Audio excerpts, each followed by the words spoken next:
right, YouTubes. So, why don't we explain the very, very basics of Bitcoin to anyone out there who has no idea how it works, or if it's a scam. I know it might sound very confusing because you're literally talking about value that's rather than what we're traditionally used to. Value is typically gold or silver or even physical cash. And physical cash itself, which I tend to call fiat currency, yeah, it's not made from any fancy precious metals, but they are very difficult to duplicate. They have a pretty what appears to be like expensive process to create like $100 bills. And so yeah, that's basically how people used to think about money, as something that is tangible and physical. Now, and so you might be asking yourself now, how could something digital like Bitcoin, that it only exists in a wallet, and that wallet is purely digital, how is that possible? Like, that's why maybe most of you might think that's why Bitcoin sounds like a scam, because it's like, how can you have value in a physical asset that doesn't exist in the material world, so to speak? So let's just simplify how Bitcoin works. For example, if you had, let's say, two NFL teams, and these two NFL teams played at a Super Bowl at 2017, one of these NFL teams won, and let's just say it was the Philadelphia Eagles who won the Super Bowl.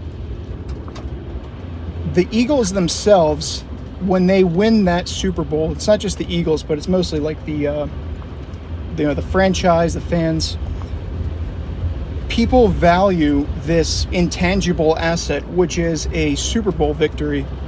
And the reason why it's valuable is because, number one, you have to have two teams play through a certain specific set of rules, and ultimately they are witnessed by millions of fans on a specific date, and all of those fans together witness, okay, the Eagles looks like they have won this game, and that's valuable.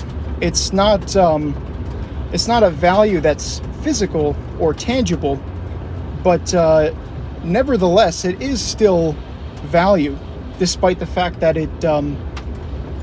it's not so much a thing like gold, but more or less it is a proof. A Super Bowl victory is very valuable, and the value is kind of authenticated, or you can say it's an authentic, valuable construct, because you have millions and millions of witnesses who see who won the game, and therefore the victory goes to the team with that score.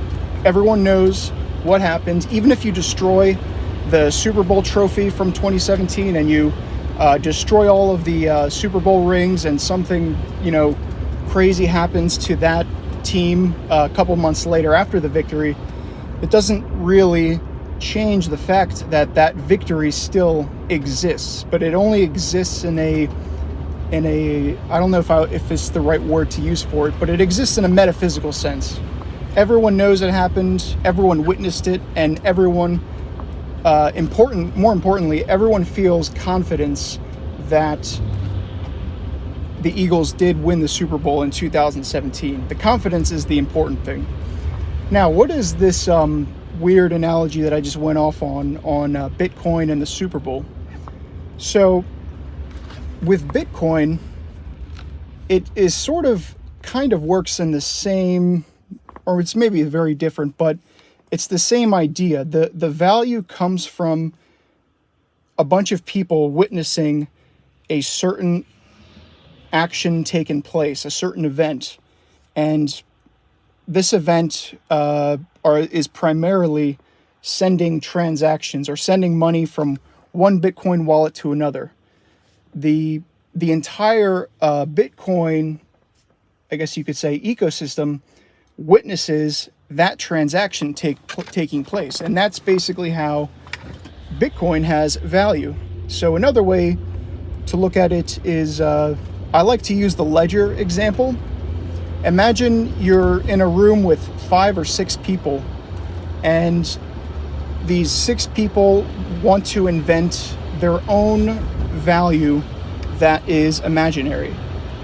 Now, and let's say that they call this imaginary value, I don't know, credits. Let's say they imagine a imaginary currency called credits. It doesn't exist physically, and at the start of this currency, all 6 people begin with exactly 100 credits. Now, how could you maintain a virtual currency in this way? Well, it's pretty simple. Each of these 6 people participating in using and exchanging this virtual currency, all of these 6 people have a public ledger. And the public ledger is the information that tells where exactly every single credit in this ecosystem. In this case, we have 600 credits in the entire economy of 6 people, and each person currently has 100 credits. So now, what would happen if John took his ledger and he scribbled out his credits? So instead of his ledger saying he has 100 credits, he scribbles it out and he changes it to saying John has 150 credits, Sally only has 50 credits, right? Like he stole those credits by modifying the ledger. Well, there's a problem with that. The problem is that everyone in this virtual economy has a exact photocopy of this same ledger. So even though John's ledger says that he currently owns 150 credits, everyone else's ledger, including Sally, the other 5 people, it's going to say that no, actually everyone still has 100 credits in their balance, and therefore John is essentially, he has an invalid ledger and he can't really get back in and participate with this virtual economy until his incorrect ledger is synchronized and looks exactly the same as everyone else's ledger. And once he does that, then it's like, okay, he corrects his ledger, he synchronizes with this network, and now it's fixed. Everyone has 100 credits again, and it says that it's reflected on all of their it's reflected like that on all of their ledgers. And so yeah, that's it. Now if Sally does want to send John the 50 credits to John's balance of 100 credits, then Sally would have to initiate a trusted and secure exchange with every other person on the network. She would have to broadcast to the network and tell everyone, okay guys, erase my balance of 100 credits and replace it with 50, and then take John's current credit balance from 100 credits and move it up to 150. So everyone does this. They copy Sally's new ledger, and the reason why they copy her new ledger is because she is the owner of it, of her wallet. She has the key, the private password to authorize the transaction. And so once she sends this, she broadcasts this transaction to the entire network, this entire virtual economy, then at that point, finally, everyone's ledger is going to say, okay, your balance is 100, Sally's balance is 50, and John's balance is 150. And that's how it works. And that's essentially what Bitcoin is. The Bitcoin can be used offline, and it's using somewhat of a similar ledger system, although it's a bit more complicated. Instead of a ledger, it's actually called a blockchain, which is similar to a ledger, but It does a lot more things that I didn't include in my ledger example, just to keep things simplified. But that's basically Bitcoin. Bitcoin is a system where everyone has the same ledger, and the only way you could counterfeit a Bitcoin is to somehow miraculously hack into millions and millions and millions of computers across the world with wallets saved to their hard drive. You'd have to hack into everyone's wallet, or access their public ledger and change it such that it says that, oh, hey, I have 50 extra Bitcoins in my personal wallet. And that's how you could counterfeit a Bitcoin, is by changing millions and millions and millions of people's hard drives. But that's just, it's impossible to do. It's impossible. And, well, it's technically possible, but it would cost trillions and trillions of dollars to build the supercomputer powerful enough to outmine this entire pool of ledgers. So you can counterfeit a Bitcoin, but it's going to require insane amounts of computational power. And the beauty of all of this, to wrap things up, is that you no longer have to have a centralized private bank keeping track of all of the balance sheets of all their clients.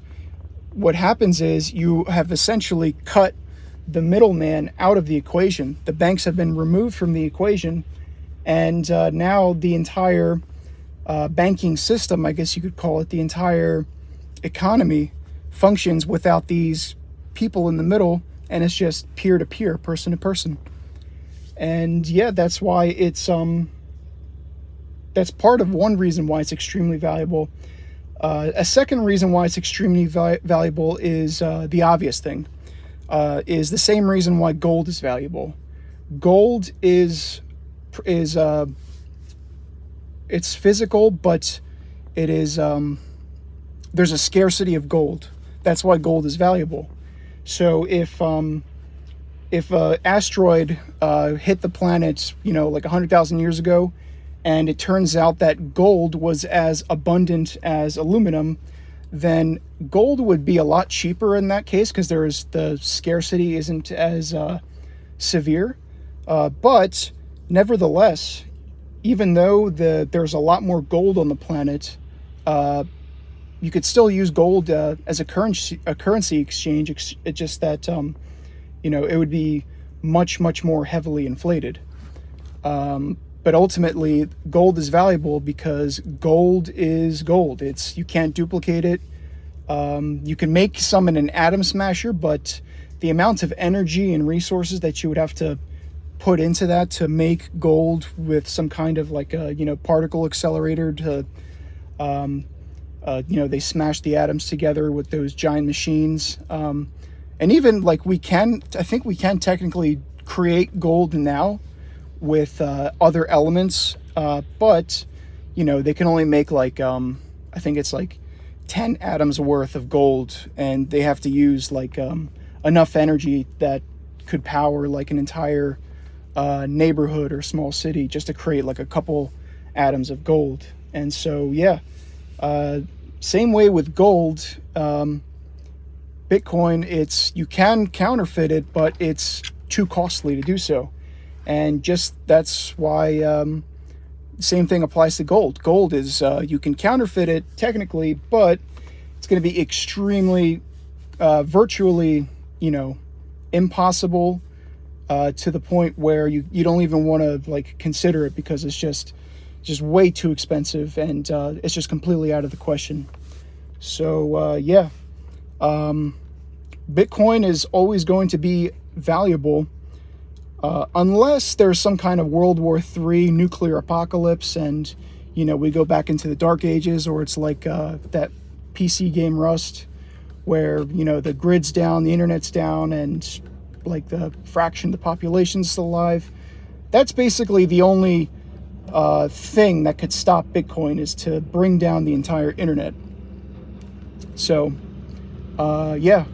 it's Bitcoin is simply valuable because it cannot be duplicated, and it cannot be duplicated. There's a scarcity of it, and if something happens where Dogecoin or whatever Ethereum ends up becoming more secure, more popular because they update the altcoins, then it's really not a big deal if you're using the old first Bitcoin, because exchanging between Bitcoin and Dogecoin or Litecoin or Ethereum, it's really easy. So that's why typically all of the Bitcoins and altcoins, Dogecoins, Ethereum coins, all of those other alternative cryptocurrencies, they kind of trend together. So if Bitcoin goes up 500% in value over a month, then Dogecoin will go up not 500% exactly as well, but maybe close to like 400%, 495%. All of the altcoins, you don't have to worry about them too much or kind of overcomplicate things, because altcoins are so easy to trade almost instantaneously. Like it takes for the transaction on services like the Kraken, it's really, really quick and easy to instantly, if you find out that Dogecoin is going to completely take over Bitcoin in a week from today, then you can just exchange all of your Bitcoin into Dogecoin almost immediately. Like max, it'll take like 30 minutes for the public ledger, the public blockchain, to finish the transactions. But ultimately, yeah, it's extremely fast. So you don't really have to confuse yourself too much with the altcoins. But yeah, that's hopefully answers Bitcoin to you in a nutshell, and hopefully in a way that an average Joe or someone who is not gonna hate on the boomers, or I don't mean to bring you down, but there's older people that just have no idea. They can't fathom how this digital currency works. So hopefully this kind of answered some questions for you guys. And yeah, it's as far as investment goes, honestly, if you're worried or if you feel intimidated by it, just buy like $15 worth of Bitcoin and then don't think about it for 2 years. And then you're going to wake up one day and realize that $15 worth of Bitcoin is now worth, $250 or $300. So just buy $15 of Bitcoin, keep it in your wallet, and don't touch it or think about it for a long time, and you'll thank me later. But yeah, that's Bitcoin, and hope that you all enjoyed this video. I'll see you next time.